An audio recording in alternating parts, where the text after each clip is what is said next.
to order the Brownsville Public Utility Board. Today is December 8, 2011, and December 12th. December 12th? Are you sure? Because I'm reading here December 8. December 12, 2011, thank you. Everybody stand for the Pledge of Allegiance.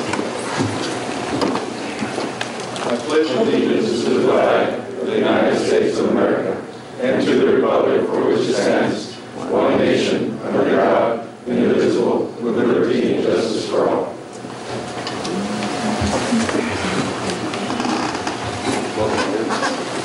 Thank you. It's a priest of Our Lady of Guadalupe, so everybody should know that. Thank you all for being here today, and we'll go ahead and I'd like for the board to consider moving the closed meeting items to the end of our agenda. And is that okay with the board? Okay. So do I need a motion? No, you don't. Okay. So the first item is General Manager's report. Mr. Chairman, before we start off with the financial report, I'd like to do that.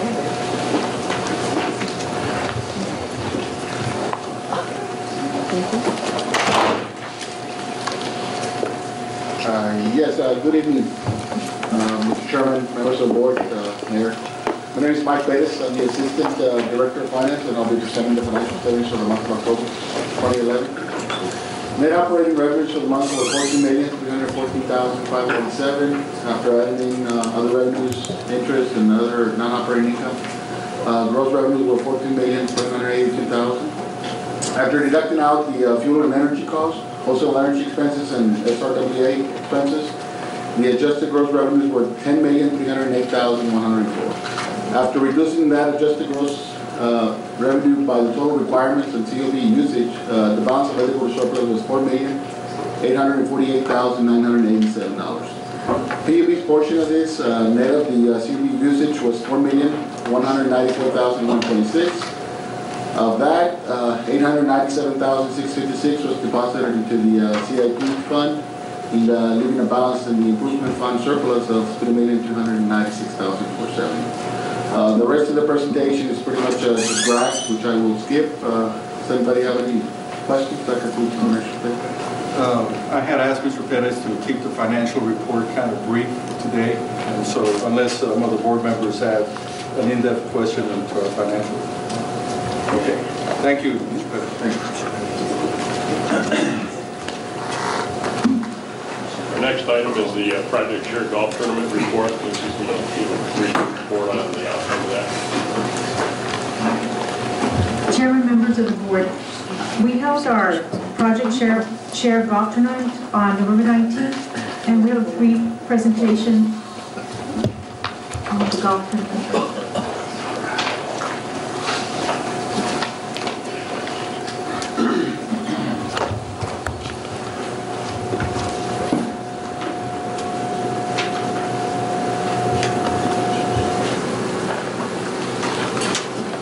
We started the golf tournament again after several years. I think we had done it about 4 or 5 years, and Mr. Nagara asked that we do the golf tournament again. It does go for our project share that helps families or customers that can't pay their bill, and we also do scholarships for local students.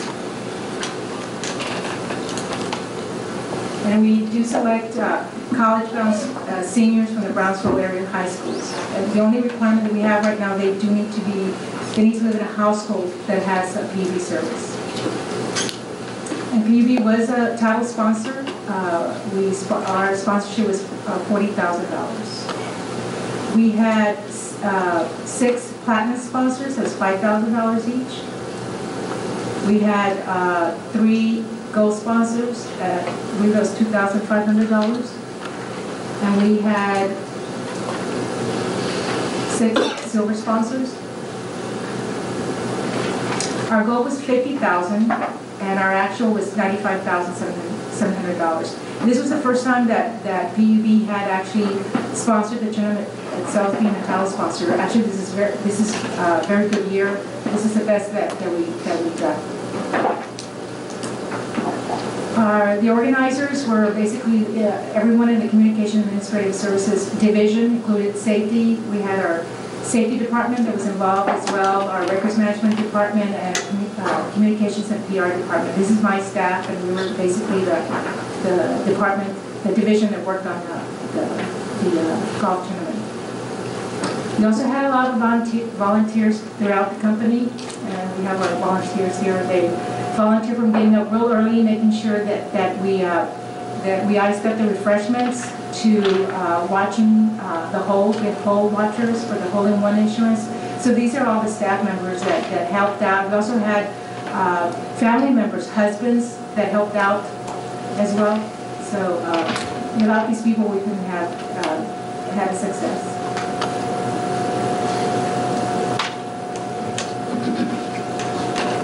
We had 34 teams and 102 players, so we only had 2 openings for teams, so basically we maxed out. And now we have some pictures about the golf tournament. This is where we had our players sign in the morning. And we did have part of the sponsorship, our sponsors got banners. This is where we put up our banners. And we also had team pictures for different, and at the end, the players could go pick up their pictures. I think that's a nice picture. And I have all we were very lucky. We had a lot of board members that played this time around. In the past, we didn't have too many, so this is pretty good for us.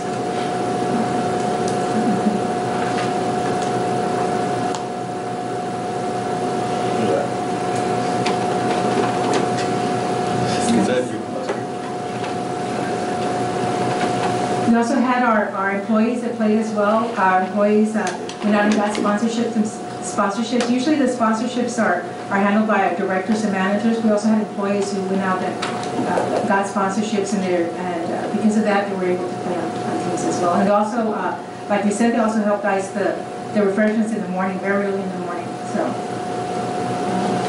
we have 2 more employees here.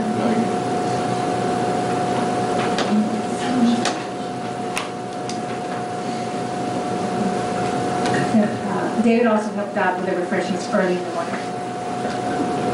And so sign up in the morning. We should start at 8. We started it later, 8:30 this time around. So.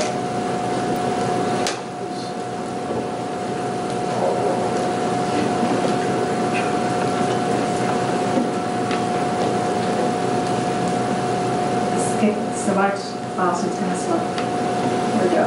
Yes. A&M and UT got together. I think this is before the game. They were playing with me, and there were a lot of problems with that. I think they also share an office upstairs.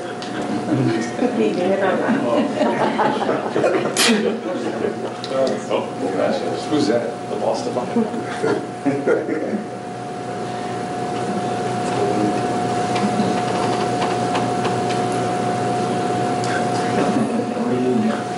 Like always in water.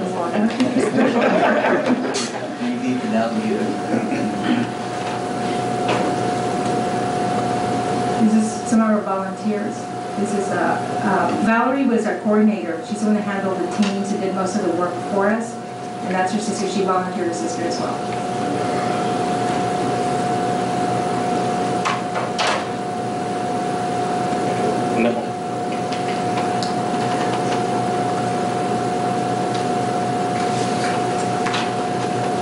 More of our volunteers. And there was Giovanna in the middle. He's our refreshment person, so I'm sure you'll play Giovanna. I never saw that.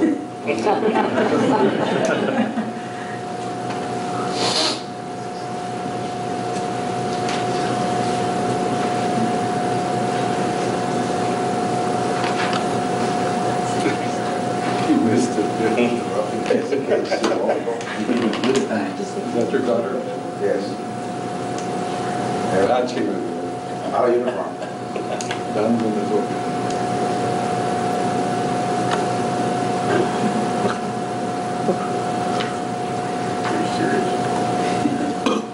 These are our hole watchers. I think we almost got someone who almost got a hole in one, so it's close. This is our refreshment truck.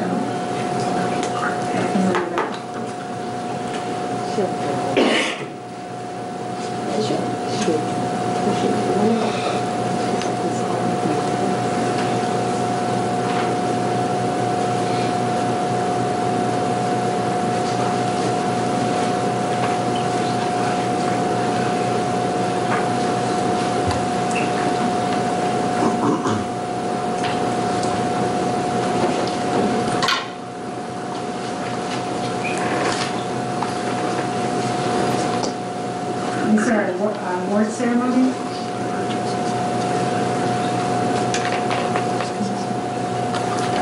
And these are our trophies. What we've done is these are trophies we had in the past. What we've done, we like every year the trophies will look the same. So when anyone sees that, I'm guessing it was the PUD golf tournament. So we're using the same ones that we did in the past. And these are our first place team. We need to audit that score. And our second place team. And our third place team. And this is our executive team. That's it for the presentation. Like I said, we did collect $95,700. Our expenses were about $14,000 to $15,000, and it was a bit high because we hadn't done this in a long time, so we bought some things that we can reuse for next year, given the banners and all of that. So hopefully our plan is to have the expenses lower next year, and hopefully we can collect more money. But I do want to thank the board for supporting the tournament, the sponsors, who did have a good amount of sponsors, and the staff as well, and the directors, managers, those that went and got the sponsorship for us, as long as and also my staff that work, they got other duties, but also work on organizing the golf tournament. And all the PV staff members have volunteered on their own time on a Saturday to make this tournament a success.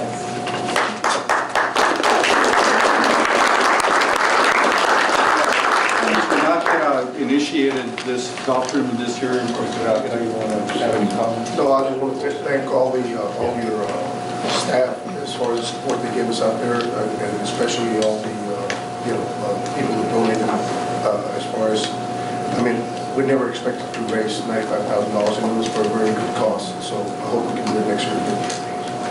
We're planning for October next year, and our goal is to make sure that all the players and the sponsors, they have a good time, and we hope we were able that they did have a good time. It's a bit windy, but our goal is to have it in October. We usually used to have it at the end of October, so I'm going to be moving to October. Next year, I need some golf lessons. Okay, thank you. Any other comments from the board? Great job. Thank you very much. You all did a great job. Our next item under the general managers is a water quality presentation. And there was some discussion at our last board meeting about our taste of the water and the odor of the water and things like that. And we wanted to brief the board tonight on what we do to treat the water and the criteria we have to meet both state and federally to ensure that the water quality is safe for our residents. And so we thought tonight with a light agenda we could do a short presentation on that and kind of a little workshop on how we treat our water. Gigi and Judy are going to do that. So. Mr. Chairman, members of the board, our presentation is going to be on water treatment and quality. We're going to be talking about the water system, water treatment process, water quality regulations and standards, and then we'll talk about the water quality issues, and then we'll open it up for questions. An overview of our water system. Our water sources, as you're familiar with, our system, the Rio Grande River, which is a surface water treatment for the two water plants, water plant number 1 and number 2, which is the one by the power plant, and then the one behind this building.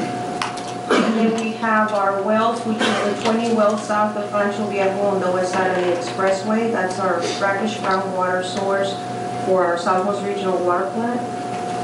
Reservoirs and storage. We get our water from Falcon and Amistad dams and reservoirs. We also have 2 storage reservoirs, which are the 2 reservoirs by the power plant.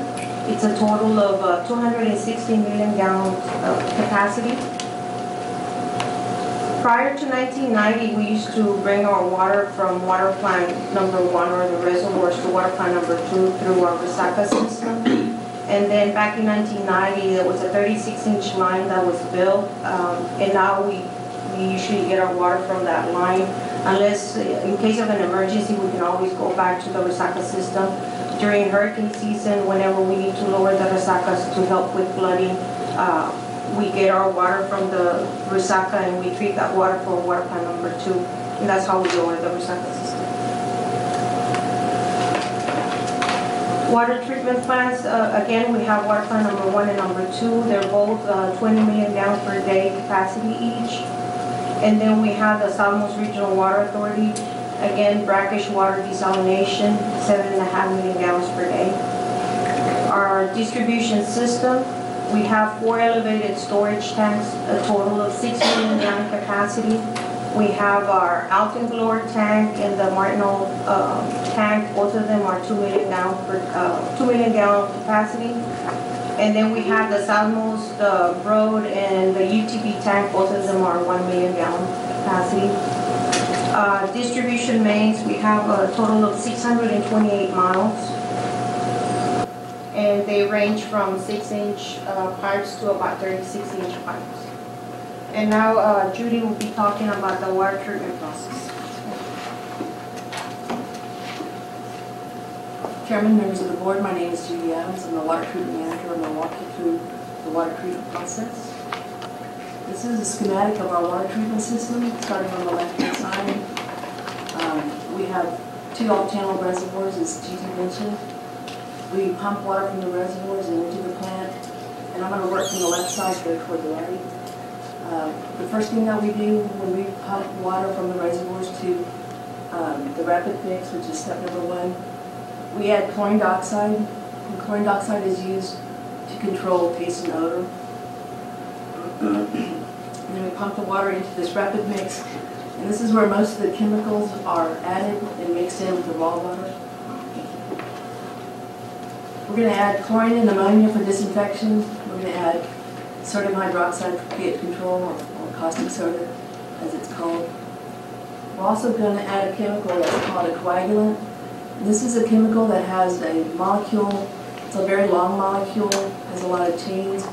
It has positive and negative charges, and the purpose of the coagulant is to adhere to the particulate matter, the matter that's suspended in the water. And it's going to try to make those suspended particles heavier so that they drop out into the sedimentation basins. So we're going to add those chemicals in the rapid mixer. Step 2 is going to be the flocculators, flocculation basins. This is where we're going to add carbon, activated carbon. And this is a black carbon mix slurry, and it's added for also taste and odor control. And if you look at the flocculators, they have these 8-10 foot paddles that spin around. And the purpose of those paddles is to try to increase the collisions of the coagulant with the particles so that those particles will drop out in the sedimentation basins. So step number 3, you're going to slow the water down greatly. You're going to allow those particles to settle out in the bottom of the sedimentation basin. The clarified water or the settled water is going to continue down the sedimentation basin. These are very large tanks. And they're going to flow over the weirs, and that's going to be the water that's going to be filtered. At the bottom of the sedimentation basins, you're going to start accumulating sludge. So those sedimentation basins have to be knocked out every 2 to 3 months, and the sludge has to be removed and then sent off to sludge basins to be dewatered. So the water that goes over the weirs on the sedimentation basins, it's going to flow into filter boxes. Each of the water plants have 8 filter boxes or rectangles. The water will flow on the top of the filter boxes. They'll travel through filter media and down into the under drain system. And this is the filtered water. We have a dual media system, whereas we have 2 different types of media that filter out that water. We have anthracite, which is basically chipped coal, and then we have sand in the lower layer.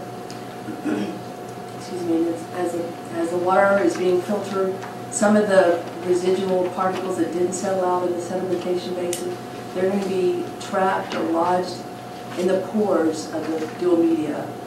And then the water's going to be filtered and it's going to flow into the clear well storage tank. And every so often, we're going to have to pull water from the clear well storage tank. We're going to have to backwash those filters every 2 to 3 days. When we backwash a filter, the media is going to expand. It's going to allow those particles that are lodged in the media to be washed out. And again, you'll see step 4, you'll have the backwash water going into the dewatering basins as well. So the filtered water will travel into the clear well. That's where the water will stay until it's pumped into the distribution system. I just want to mention we had added chlorine and ammonia for disinfection in step 1. And throughout the whole process, you're going to continue to have a chlorine or chloramine residual for disinfection. The purpose of that is to kill off disease-causing bacteria, the pathogens. So it's just a quick overview of the treatment process. We went over the water quality regulations. The comprehensive federal regulation that controls drinking water was promulgated in 1974. There's 2 main agencies that regulate us. The federal level, we have the U.S. Environmental Protection Agency, or the EPA. They're the ones that establish the rules and regulations. They usually set the limits. The state, on the other hand, they will be the body that will implement and enforce the regulations. And those are the people that we mostly work with drinking water. We are required to have or submit monthly monitoring reports that are due within 10 days of the month. They also perform annual inspections of the plants. They also inspect the distribution system in the lab. And they're also responsible for licensing of our operators. So the purpose of the drinking water standards is to make sure that the drinking water that we produce as a public water supplier is safe to drink. And they do that by controlling the level of contaminants in the water through what we consider to be, or what they call primary water, drinking water standards. These standards are limits. They're standards that are enforceable by EPA and the TCQ. We are required to meet them without exception. These primary standards do come in 2 different forms. There's the MCLs, or the maximum contaminant levels. And these are, there's like 111 primary standards, or contaminants that were identified as contaminants. Some of the contaminants actually have numerical criteria that we must have to meet. Like, for instance, arsenic has a limit of 10 parts per billion. And y'all may recall that in 2008 we went from like 50 parts per billion to 10 parts per billion. So those are the kind of maximum contaminant levels we have. We also have what we call a treatment technique limit, and that's where we have to achieve a certain level of treatment at the plant. I'm just going to mention that EPA and the TCQ consider drinking water standards. They take different levels of protection, and I will discuss the multiple barriers approach that they take. Well, EPA, TCQ, and PB, we do try to design and use protections at different steps through the treatment process. This is what we're going to call the multiple barriers approach. We're going to try to protect the source water. We're going to effectively treat the water. We're going to also ensure that the distribution system is free from contamination. And we're going to make the information available to the public. So I'm going to start with protecting the water source. The surface water, our surface water comes from the Rio Grande, and so basically our jurisdiction stops at the intake structure.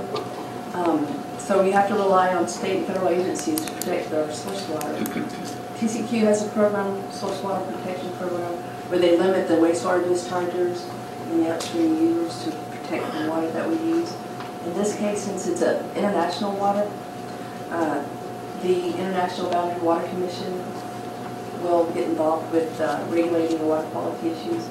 And I was going to mention IBWC offers a Clean Rivers program. This is a program that volunteers, IBWC coordinates the volunteers. UT Brownsville is one of them. PB is another volunteer. We also participate in this Clean Rivers program along with other entities. And every year they produce a report. And these volunteers go out. They go collect samples. They analyze samples. They collect data on the river, different streams throughout Texas, and in this case, the Rio Grande. And they publish a report. This is a picture, or one of the reports that they produce. And it tells us in this report what you can find in the Rio Grande, and some of the pollutants that are of concern in the Rio Grande in our segment of the river is nutrients, phosphorus, nitrates, ammonia. Also bacteria, E. coli was found to be in our river, in our segment at high levels, as well as TDS, which is a measure of the salt. So we have a high salt content in the river, as well as sulfates. So those are the contaminants that we have a concern in the river. The last thing we have here is water treatment funding. When NAFTA was passed, there was an agency, the Board of Environmental Cooperation Commission, BEC, that was founded. And that what they do is they provide funding for wastewater and water improvements. And they have funded such projects as a wastewater plant in Nuevo Laredo. They funded a wastewater plant at Reynosa. And just recently they finished a wastewater plant in Matamoros. In 2008 that was completed. So that has a direct effect on our water source. The second barrier is actually treating the water effectively, optimizing the plants so that we remove the contaminants that we might see in the well water. We want to make sure that we're disinfecting the water properly to prevent disease in the public water supply. And we want to meet turbidity standards. A lot of what we measure is turbidity, which is cloudiness of the water. We want to make sure the water appears clear. So we verify proper treatment through online analyzers. We also conduct laboratory analysis at the plant and at the laboratory, and local laboratory. The third barrier is ensuring the distribution system has not been compromised. We have a backflow prevention program. We monitor the pressure to make sure the water system stays pressurized, and that's to prevent back siphonage. We also, the laboratory will send out technicians every day. They take different samples. They take samples at different sites, and they measure the disinfectant level as well as the bacteria levels. Make sure the water has not been contaminated. And finally, we have a flushing program where the water might be still at the end of a dead-end main. We'll flush that line just to make sure the water is not stagnant. Finally, we are going to make the information available. I do have the CCRs. This is a report that's produced every year by PUD and every public water supply system in the United States. I'm going to pass these out. You'll just take them and pass it on. That's a consumer confidence report. Every water system has to provide that, and it has the basic information as far as the water source, the contaminants. If you look on page 3, it has a list of the contaminants that they find in our drinking water. And you'll see that as far as the primary drinking water standard, we do meet all the standards on our water is therefore safe to drink. Some of the water quality issues that we face. EPA has also established secondary standards. These are non-enforceable guidelines, and they're meant to be guidelines if a water supply system wants to provide a water that is aesthetically pleasing. And usually that involves taste and odors and color in the water. And, what we have seen in our water, the issues that we face, primarily are going to be taste and odor, which we talked about last month. We also, just of recently in 2010, we did see a spike in total dissolved solids over the secondary standard. We also saw an increase in sulfates. And like I said, TDS, or total dissolved solids, is mostly from salt. It's mineral salts. The sulfates is typically runoff from agriculture or industrial processes. Just a little bit about taste and odor. We know that this is prevalent in the Rio Grande Valley because it's related to the water source, the Rio Grande. It's believed to be primarily caused by decaying vegetation and microorganisms that emit a certain chemical. And the two things that we use at the water plants to try to improve the taste and odor is chlorine dioxide and power-activated carbon. I wanted to show you a picture of our raw water on the left-hand side has its turbidity. This sample was taken last week, and the turbidity was 29. And on the right-hand side, this is what's coming out of our tap. It's a 0.16 turbidity. So you can see we've removed the cloudiness of the water to make it aesthetically pleasing. And these were some of the awards that DEV has achieved over the years. We participated in the Texas Optimization Program a number of years, 98, 99, 2000. We're also currently rated as Superior Water System by TCQ. And of recent, we've been receiving awards for the Total Colorful Moon program. We've gotten those for a number of years as well. And that's all I have for you. If there's any questions you might have. Thank you, Judy, for that presentation. On the, I have a question on the award. Is that the Superior, what is it? The Superior Public Water System Award. Is that the highest award? That's the highest award. So we have the highest award. That's right, yes, sir. Any questions from Gigi or yes, Judy, all the recycles combined, how much water, how much storage can we presently hold? Combining the recycles that we have? On the resacas, we don't have that number available at this time. We try to get that. We're working on that with the recycle restoration project. We're trying to calculate that. Once we get because the right now they're process, so shallow that they're really not a true storage. No. It would be nice to have more or less a number, so when we have the restoration, we can compare one to the other. They'll baseline it. Yeah. They'll have to get a baseline. right now we're getting cross sections on the way the resacas are at this time. The way they're silted in. Once we dredge them and we get cross sections again, at that point we can calculate the amount of storage before and after. It'll be significant. It'll be very significant. Definitely. Yeah. Just to give you an idea, just on the two reservoirs that we have, it's 260 million gallon storage. And they're very small compared to the recycle system. 7 to 10 days. It's about 7 to 10 days supply. 7 to 10 days? 7 to 10 days supply for the city, just on the two reservoirs. So you can imagine, once we dredge the recycles, we would have a lot more storage than that. Question. In the proposals that we chose, a vendor, I guess, at the last meeting, talking about rehabbing the water systems, or actually the water treatment plants. The subject was, or I guess the rehab was primarily to get ourselves back into turbidity standards, correct? Turbidity standards. The filter project will mostly address turbidity. Okay. And I guess that's really what prompted some of this conversation at this point was what, if anything, is going to be done in that project or within that project scope to address the taste quality, and not water quality per se, but the taste and the odor side of things. Because as I see it and what was explained by the vendors, this is a project that is going to last for a good, or at least this project will have a duration or a lifespan of at least 15 to 20 years before we have to go through this again.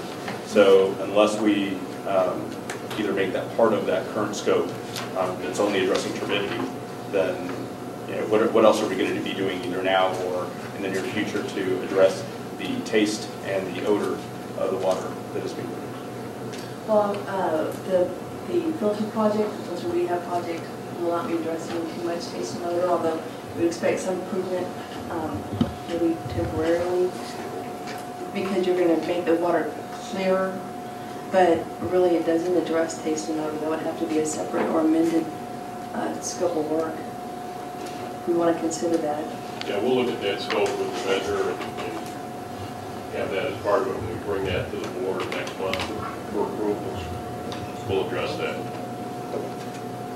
But again, I think you're going to look at some kind of membrane treatment to get the kind of water you're looking for. And that may not be feasible, but we're going to look at it. I'm going to ask a stupid question.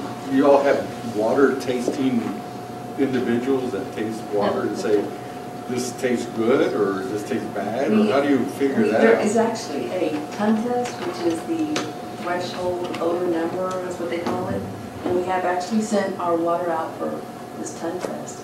And we got the lowest rating. Tongue test? T-O-N, Oh.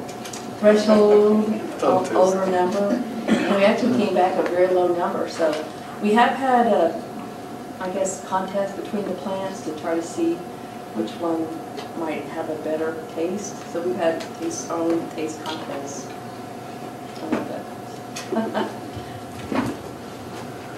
Any other questions?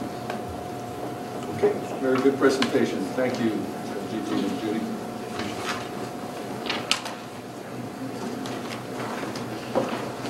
Is that? That's all I have. That's all you have? Yeah. I guess for the board strategic meeting in January, are we looking, are we still set for that in January? Strategic planning? Yes. We're working with Tim on that.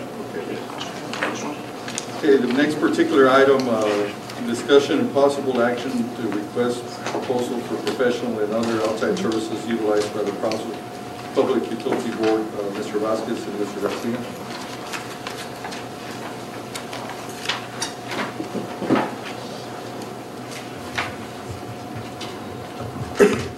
Mr. Bruziak, these are all the professional services that are being... These are the ones that are under contract that are reoccurring. They're not specific to one, say, specific project or like we go out for engineers, we get a project and bring it to the board. These are companies that are retained by the board on a yearly basis to do specific work. And this, I'm pretty sure we've got most of them here, but these are the main ones. So these companies don't have or don't have a contract? They have contracts with the board. They do have? Yes. Are there expiration dates or? They're terminable. I mean, I think there's some of them are a 30-day or a, 60-day or something clause. Either side can get out of them. They're not, but they renew themselves every year.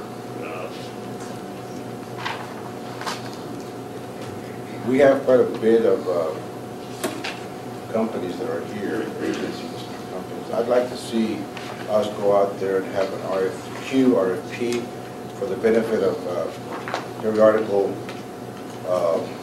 applications, and we can start. It'd be a long process to have all these RFPs put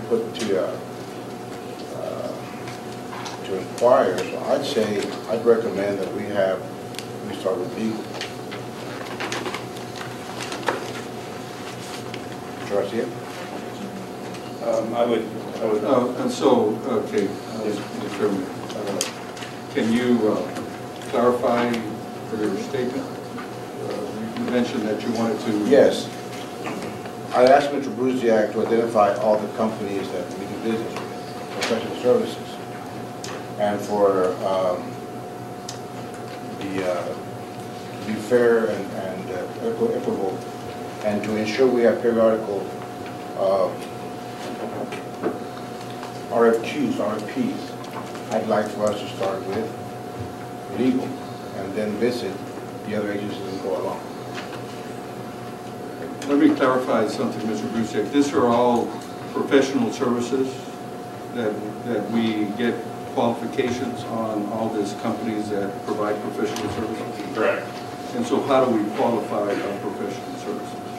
They would submit a proposal, then we would shortlist those and bring those to the board, and they would go with their qualifications, and then they're selected on their qualifications. So to clarify that, everybody that provides professional services to Public Utility Board, we just clarify their qualifications and that they meet the qualifications that you all are looking for. Correct. We'll bring those to the board and then you select. Mr. Garcia, you have a question? No, I mean, I agree with Mr. Vasquez in the sense that, we run through this process periodically with auditors, with auditing firms and the like. Since I have been on the board, we haven't really done this a whole lot with some of our other professional services. And so, with that being said, I would concur with Mr. Vasquez. I guess the list is extremely long, and it would be, I believe, a huge burden on the staff to be able to do this. But if we can begin the process with legal, and I would add maybe even financial, since it's a small group as well, that we would put that on the table for review, or for at least putting it out for the RFP process, so that we can begin. Can I have a point of clarification? When you're talking about legal, are you talking about lobbyists as well? I notice there's a couple of lobbyist groups. And theirs is, I think, somebody in Washington D.C. is special counsel for whatever, FERC matters. FERC matters on the electric side. They're used very sparingly. If there's an issue that comes up on the national side of FERC that could affect PUB, they'll contact us, but there's very little billing on that company unless something comes up. And what I'm trying to figure out is when you're talking about legal, or when you're talking about financial or accounting firms, I'm not disagreeing with whatever anybody's saying. I'm just thinking we ought to define it. And then in other words, this is an evaluation process. And then after you get an evaluation, are you going to go out for proposals to other law firms, or bond counsel, counsel for personnel matters? What is the object of our search, and what are we doing, and how are we doing it? Really what my question is. I don't know. That would be what you'd have to do as well, and get other firms to compete on it. Mr. Vasquez, what you all are proposing is that would you propose to have a workshop in January to review all these consultants and engineering firms, and at that time establish what the board would like to do here? Am I correct in that? I was thinking that we could start by having RFQs for in this particular area to know what's out there. We have been with some of these companies for quite some time. We have never visited as to what is out there. And I think it would be good for us to check. Maybe for all we know, this is what we have here. This is what we need. But if we don't visit, we don't go out there and find out what's out there and what qualifications other firms have, other than the ones we have been exposed to for so long. We'll never know. And just a point of clarification on the external auditor, Attila Brown and Hill actually competed for that contract fairly recently. So, yeah, those I didn't put on the front sheet. Those you've already done are selected, and they've got a term of, when that term's up with so many audits, then you keep them or go on again. The ones on the board sheet are ones that we've had for some time. Those are the ones I identified.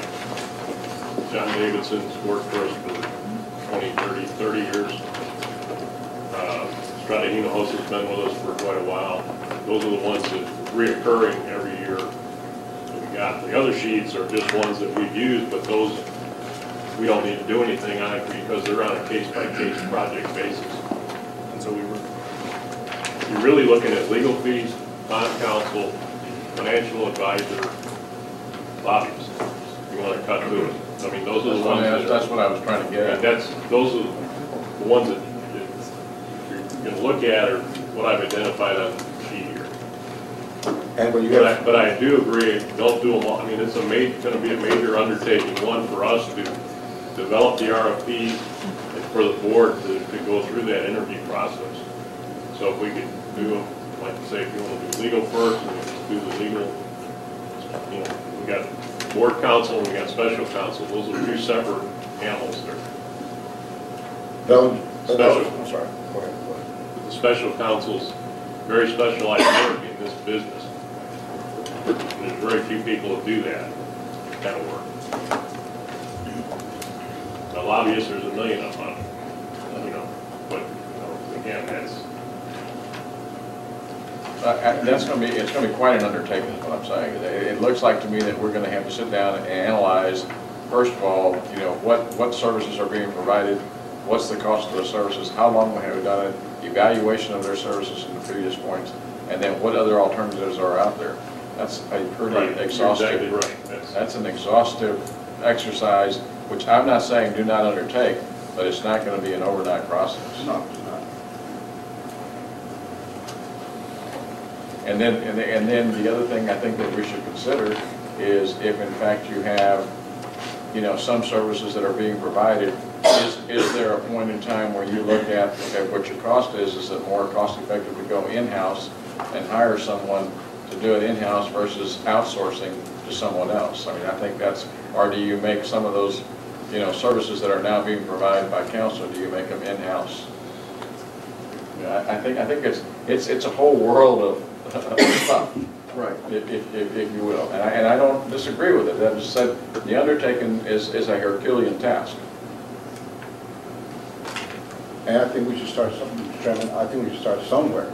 And I think this is a start to get, you know, on track as to how few may change it, you know? It is, but I think you might be, you know, considering a workshop type of situation so that you can give yourself some direction so you know where you're headed, because otherwise we're not going to have a structure where we can kind of know where we're headed. I mean, we got to have a goal. And I agree with you, Mayor, and Mr. Vasquez, is that this is a good opportunity. It's a good time. For maybe to us hold a workshop and set the criteria on how these qualifications are met, and then kind of figure out what our goal is, and then work from there. Sure. Because if not, we can be and spend a lot of hours in this process. So I think we have to spend some time defining exactly where we're headed. okay, is that the recommendation? Is everybody in agreement? Mr. Vasquez, would you like to make a motion, or Mr. Garcia? Well, I mean, the motion I would make it would be in line with the mayor's comments would be to, you know, per staff's recommendation, move to a workshop and discuss the requirements for an RFQ as we go through, and then delineate how we go about it so that we don't, you know, kill everybody in the process of making this happen. And we can actually give each line item, in this case, say each firm or each service provided, the due diligence we can do. Okay, you said a lot. Can you put it in a certain motion? There have to be a motion to start a process, I think. Right. So I move to take staff recommendation to begin the process of RFQing the various professional services on the legal and financial advisor side. I second that motion. Second, Mr. Vasquez. Is there Can I have a friendly amendment? Is that the financial side, is that for financial investment, or does that also include accounting? That's actually financial advisor. Can we include accounting in there? I think that's pertinent to everything else that we're doing. So, it depends. Absolutely. So I guess we could amend the motion to include legal and financial services. Okay, so let me clarify. Can you do the motion again so I can write it down? Sure. I move that we begin a process via workshop to begin reviewing potential RFPs for legal and financial services. Okay, so there was legal and financial services. Okay, so there was a first and a second. Okay, any further discussion? All in favor? Aye. Okay. We'll start working on the criteria to bring to the workshop, so we'll have some guidelines to look at and see what you want. So that's item number 3. Item number 4, election of board of officers for 2012. This is what we do in every December to elect officers starting in January.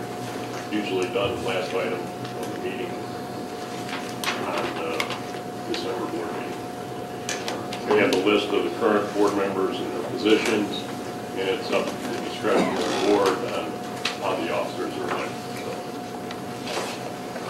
Do you have a recommendation on appointments for, I guess, do I have to go through each one individually, or just create a roster, have somebody do a roster, or how does that handle it? Someone can make a motion on the election of the officers And list of individuals?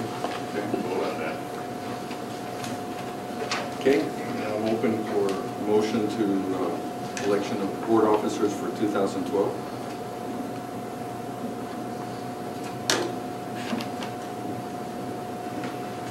This is for president or? For chairman, vice chairman, secretary, treasurer.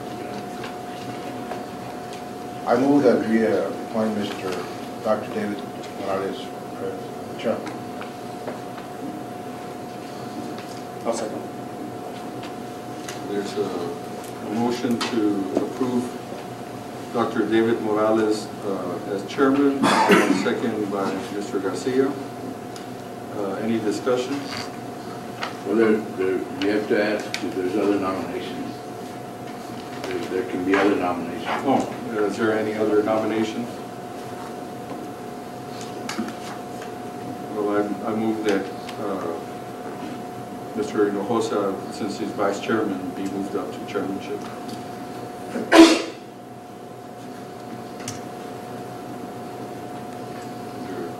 Any other? Nominate Mr. Nakeda for secretary treasurer. Okay. So then, okay, so right now, for chairman, do I take individual votes? Or? Yeah, we have to vote on each one individually, and so there's two nominees for chair. Okay. So I call for a vote on Ask if there's any other nominees. Is there any other nominations for chairman? No? Okay. So then I call for a vote on Mr. Hinojosa moving up from vice chairman to chairman. All in favor, say aye. Okay. We're moving Dr. Morales to chairman. All in favor, say aye. Aye. And for appointing Mr. Nakeda to secretary treasurer, all in favor? Well, we need to nominate a vice chair. Vice chair, too. Oh, okay. Is there, I make the motion to move Mr. Nakeda vice chair. I okay, second that motion. second? There's a nomination for Mr. Nakeda as vice chair. All in favor, say aye. Aye. Any other? No, some more candidates. Any other nominations? You have to Is just there add- any other nominations for vice chair? No nomination. Okay. So I guess Mr. Nakeda's Well, you just asked for a vote. appointment for vice chairman, all in favor, say aye. Aye. Okay. Nominations for secretary and treasurer, do I have a, I move that we appoint Mr. Garcia. there's a nomination for Mr. Garcia. Is there any other nominations? I second. A second by Mr. Nakeda. Any other nominations? Okay. So the nominations Mr. Hinojosa nominated. I know that. well, yeah. I withdraw my nomination. Okay. So all in favor for Mr. Nakeda to be secretary treasurer, say aye. No, it's Mr. Garcia. I'm sorry, Mr. Garcia for secretary treasurer. All in favor? Aye. Okay. So those are so we have Dr. Morales chairman, Mr. Nakeda vice chairman, and Oscar Garcia secretary treasurer. Is that correct? Do we have a Southern region? Okay. You can put that as a separate item. I'll bring that.